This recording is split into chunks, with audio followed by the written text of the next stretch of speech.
أنا أطلت عليكم وسعيد بلقائكم.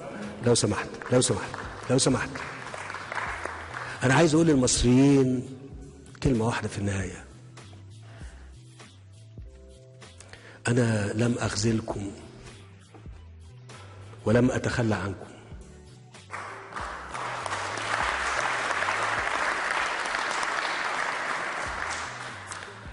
ولم أشك لحظة في إخلاصكم يا مصريين.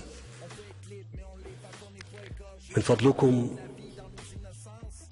عاملوني بالمثل وعاملوا الدولة بالمثل.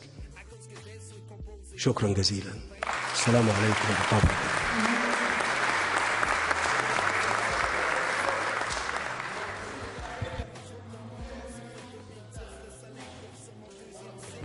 السلام عليكم. سيبنا من وقت الكلام ده. بسم الله الرحمن الرحيم. لو سمحتم، أنا ما اديتش الإذن لحد إنه يتكلم. من فضلكم من فضلكم